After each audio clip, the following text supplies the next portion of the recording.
Hello, welcome to FX PhD. My name is Matt Leonard and this is Katana 101 class number 7. In this class we're going to be looking at lights inside of Katana. So Katana supports many different types of lights: point lights, spotlights, directional lights, area lights, high dynamic range lights, just to name a few. And the lights in Katana are directly related to the render engine being used. So depending on whether you're using RenderMan or Arnold will depend on what kind of lights you have. And if you're used to using different types of renderers in any 3D application, you'll know that's the case really across the board. So lights themselves within Katana are scene graph locations with a light material assigned. And light materials contain a shader which defines how that light basically illuminates the scene and works generally. And lights can really be potentially anywhere in the scene graph hierarchy, though putting them in some places make more sense than others. And Katana keeps a list of all the lights which are stored in the light list, which is an attribute found under root world. So there's a couple of different ways of making lights inside of Katana. We can either use the gaffer node, or we can use a light create node, which then works with a material and a material assign node.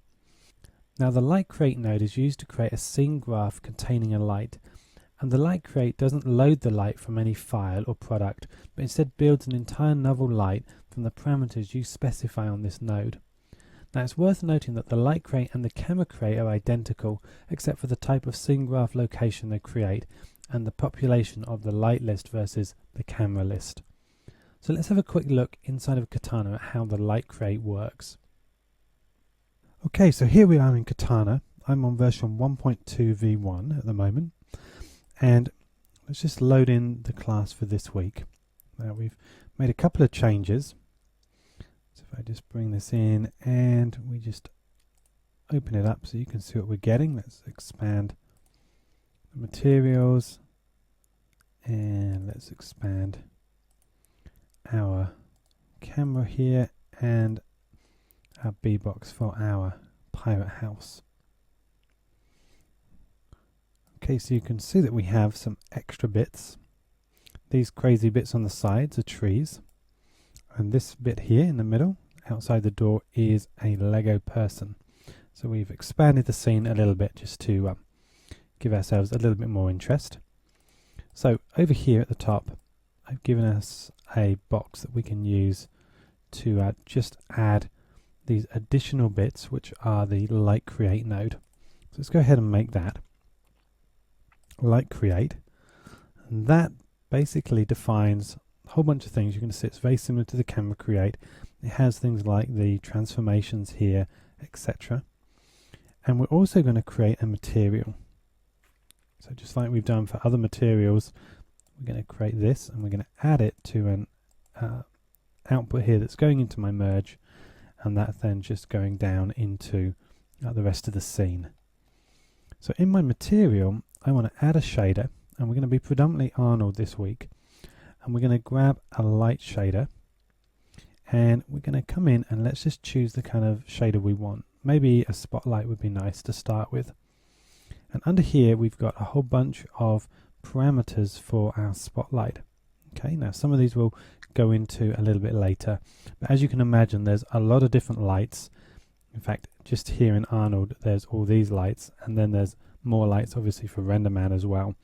So this isn't going to be a detailed study on every light and every kind of parameter of that light. It's just going to be a general overview more than going into a lot of detail. So having created our light, we need to basically just have a look through our light here, and we can work out where we want to be. So let's bring our light here maybe, and be maybe looking down this kind of position. Okay, from here let's navigate down to just a section I've got further down, which is where we've had our Arnold lights before, and I'm just going to make a material assign, and that's going to fit in here. And what we're going to do is we're going to basically assign the light create and the materials into this. So let's get this open, and what we're going to do is we're going to hold down shift and middle click the light create into the cell, and then the material into the material assign. Okay, and that's going to set up the lighting for me. And these dotted lines basically show that we have kind of an expression connection. So let's come down now to our monitor, and I'm just going to open up this section here. Do you remember this was where you can add overlays and underlays? I'm also going to move my catalog over here, and in my catalog I have loaded an external file that was saved when I saved this version of Katana. Now if you don't have this, all you need to do is go to File and Import Image and Sequence, and you want to go to the files I've given you, and there you're going to find a background image, and you just want to load that in, okay, and that will appear just like mine has. And then you're going to middle drag that into your monitor's underlay, okay, and that's going to give you this. So what that's going to mean is when we now render this, and we're going to render it based on the camera position, we're going to now see this rendered based on this background plate. I thought that would be a bit nicer moving forward, that we actually have our Lego model on something realistic. So I'm going to come in here to my renderer. Let's just check what I've got happening here in my render settings. I've got AA samples of 4. That's going to take too long for what we want.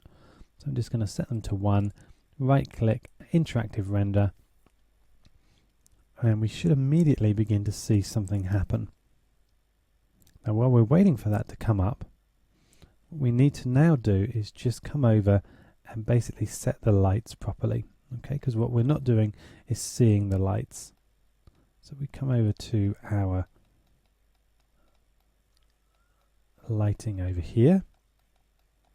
If I zoom out a bit, under my materials, under this particular spotlight, we now want to take the exposure, and let's just turn it up to maybe 15. And again, do a render. Okay, so now we're beginning to see the house. Now the fact that this image isn't coming through leads me to believe that maybe it isn't actually where we expect it to be. So I did a bit of a gamma correction up here. So let me just check to make sure this is still working. That's looking good. So I'm just going to drag that into my underlay and just do another render just to make sure this is going to work. And you can see this time the image has appeared in the background. So it obviously just needed to be reloaded since I've restarted Katana. So that would be the basic way of applying lights using the light create node. But that isn't the best way. The best way is the way we've done it before, which is using the gaffer node. So let's go and have a look at what the extra functionality we get through using the gaffer. So one of the key functionalities the gaffer node has over the light create is that you can create multiple lights within the gaffer node, whereas with the light create you can only create one at a time.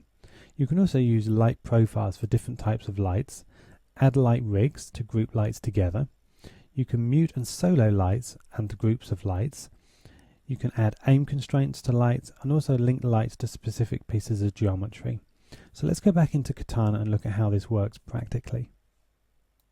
Okay, so let's move up to the top again, and we're just going to get rid of this section here. In fact, I can just unplug it for the time being.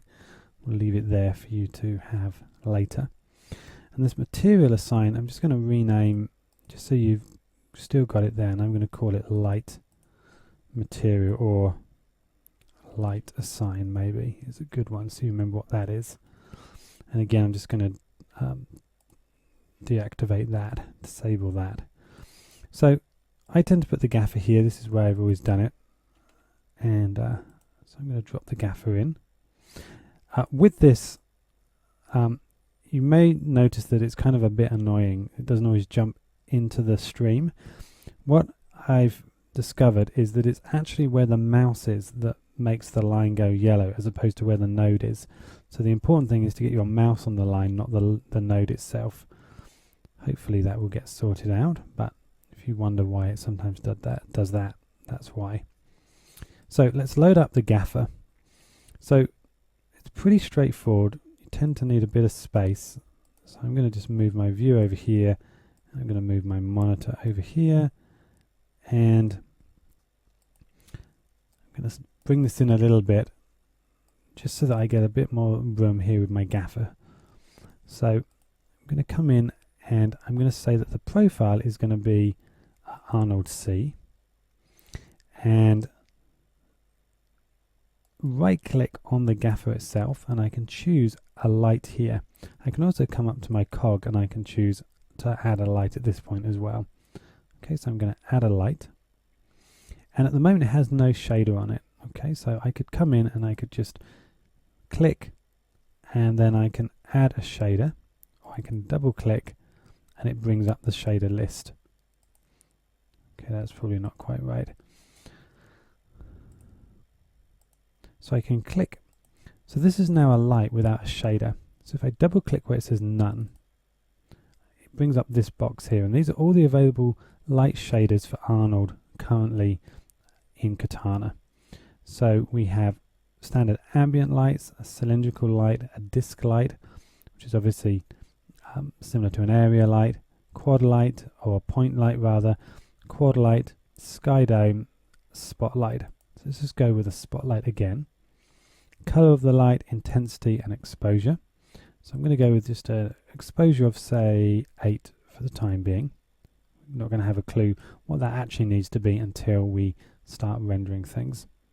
I'm then going to come across to here, and under my middle section I can choose the light, and this is now the light I'm looking through, just as we've done before. And I'm going to frame up on my model here. Okay, so let's just go with somewhere there, just looking straight at the model. Then I'm going to come across to my perspective view, and you can see here is my light here at the top. Now, first things first, let's just have a look at what this is going to look like rendered. So just down at the bottom, right click on the renderer and interactive render, and in it comes. Again, I'm just going to check my settings, see if we can get this any quicker. No, pretty quick already, but you can see we're really not getting the illumination we need. So I'm going to come back to my gaffer, and a good way to work out how much more you need to up your light, you can use Control and start upping the stops. So that's 1 stop, 2 stops, 3 stops, 4 stops is probably about right. Again, Control Home to hide, to put that back to the default. So 4 stops over or plus 8 obviously are 12. So that's the exposure value that you're going to need. So if we now just check it by holding down Shift and the right mouse button, I can drag out a region of interest, and I can do a quick render there just to see whether we're roughly in the right ballpark. And it comes, and that's looking much better.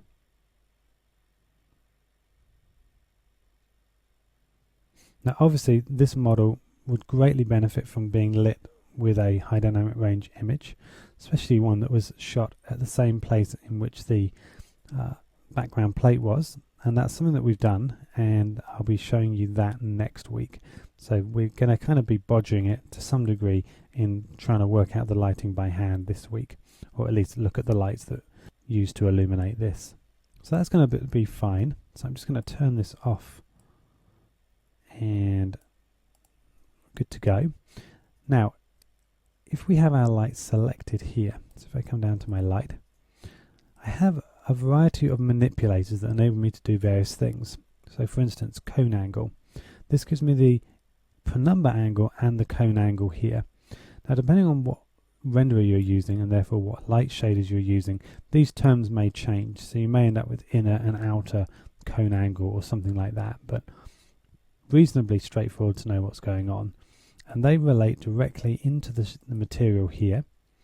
If we open up our material, here's our shader, and you can see that we have our cone angle and penumbra angle here.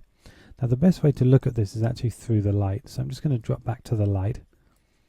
I can pull down my penumbra, and obviously this middle section is going to be the brightest, and then once it reaches the edge of the penumbra, it's going to then slowly darken off until it gets to the very edge of the cone angle. So that's going to be pretty good for what I need. We also have manipulators for things like place specular and also radius. So radius is quite interesting. If we again come back to the perspective view, you can see at the moment we've got what's telling us is a radius of 0. And this enables us, if we increase it, you can see we get this kind of grey sphere around the light. And this is relating into this radius here. And this basically gives the light some actual volume. So instead of the light source coming from an infinitely small point, it's actually going to come from a larger area, and therefore the shadows we're going to get are going to be softer. Now the size of this radius is very much going to depend on the size of your scene, so you're going to have to kind of try various things to work out what's going to be best for you. So I'm going to go with, say, a radius of 5 for the time being, and if we scoot back, that probably is a little bit big, so maybe 2 is going to be a better number for us. And again, let's just run a render on that so we can see what we're getting. So you can see here under this tree we're getting some shadows appearing down here, and they're looking reasonably soft, but they're quite noisy, and that's going to be partly due to this setting here, which is your samples. So this is obviously squared, and then that is squared by your AA samples. So at the moment my AA samples are at 1, and my samples here on this light are at 2. So if I make this 2, this then is obviously squared, so it becomes 4. And if I then come back to my Arnold settings and I up my anti-aliasing here to 2, that's 4 squared, and then this is squared again. So you've got to be careful that you don't add too many rays and therefore slow everything down. So again, if I just draw a region of interest, having upped that, you can kind of see the quality we're getting there, and just run again that render, you'll see the difference that's making. Okay, so you can already see that we're getting a much nicer shadow, softer edges, and in fact the whole image is looking better simply because we've upped our AA samples. So I could up them again to 4, and I could actually choose to maybe come in and just increase the light again. Feels a little bit dark. If we again up the exposure, well, another 1.5 stops feels nice, but it may be bleaching out everything. So let's just see what we're getting. So again, just render that just to check. And again, this is with our AAs up to 4, so we're now getting squared, so that's 64. So you can see as that's now just finishing off, we're getting even nicer edges. Now if we wanted these to be softer still, we can come back to our radius here, and we could just choose to increase that. So maybe something closer to 4 would be better. So let's try somewhere around there. And again, if I just right click, shift drag on this section, and again just render that, let's just see what that's going to give us. So we should now have more feathered soft edge shadows. Yeah, much nicer. We can see here immediately we're getting a much nicer tie off. Now this was actually shot at midday, so I'm going to turn these shadows down because the shadows were pretty harsh. So 2.2 be a good enough number for this. Okay, turn off my region of interest, and again just do F to frame that in, and I'm just going to save my scene at this point, and we'll let the render go one more time just while we're looking at some of the other features. Okay, so what else do we have in this specific light? We have the ability to set things like the decay type, and that in Arnold was always set to quadratic. We have the ability to adjust things like the intensity of the light and the exposure here as well as further up, along with affecting things like the shadow colors and a few other bits and pieces. So we're just going to keep this light as is, pretty happy with that. I might even, just for the time being, turn that down just a little bit. So let's go with something a little bit lower, maybe a 10. Okay. See now, if we just zoom in a little bit closer, 1:1,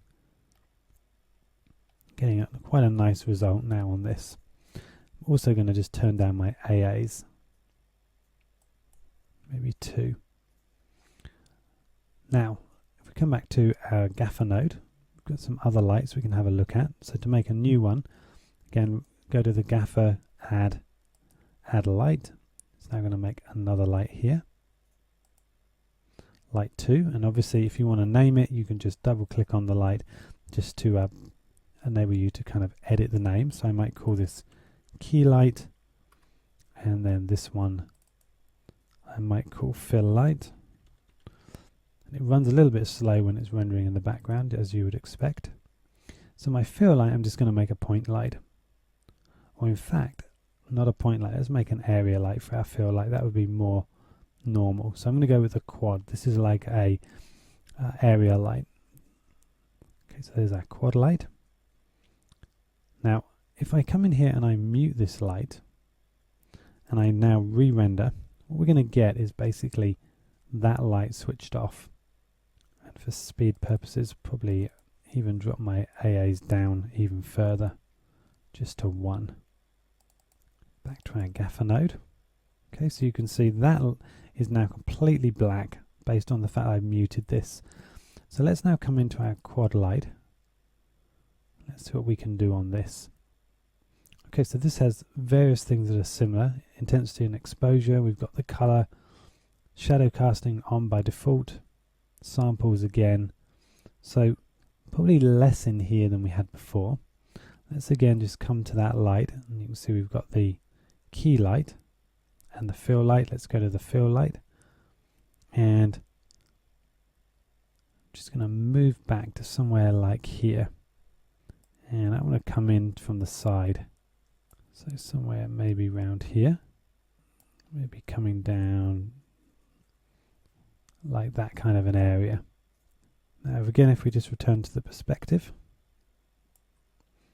there's my light here. So let's just come to exposure, and again I'm going to increase that maybe 5, and let's just see what that gives us. So you can see straight away we're not really getting anything off of that, so let's just stop the render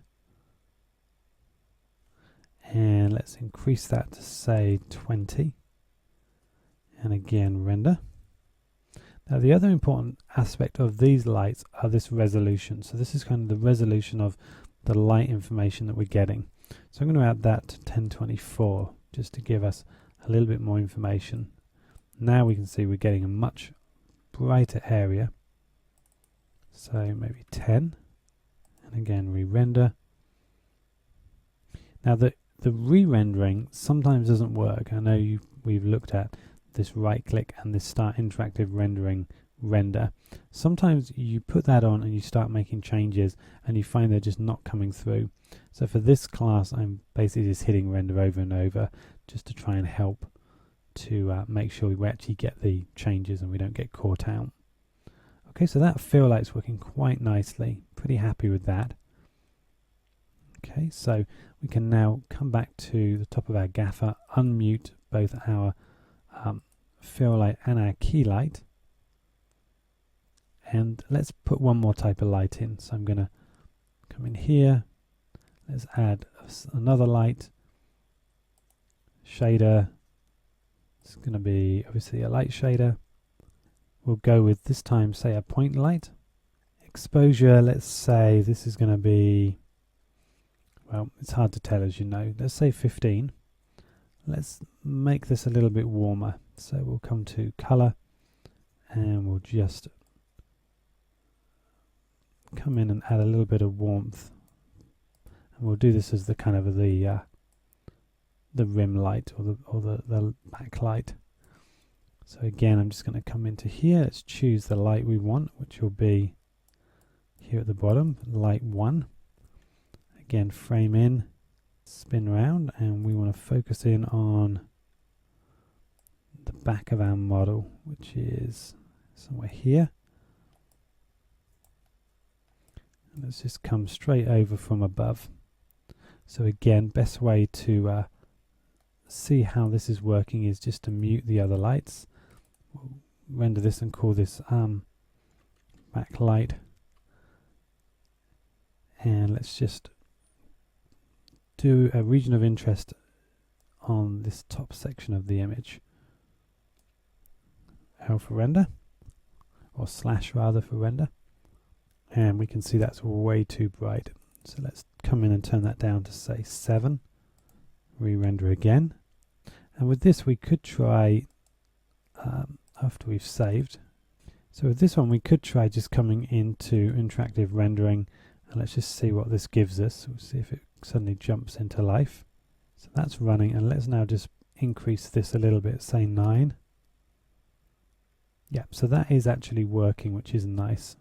And again, here's my light. I could increase the radius if I wanted to. Let's say a radius of 1.7. I'm getting some nice little tops here, and we may also choose just to come over to the manipulator and just move that even higher above. Just bring it down a bit.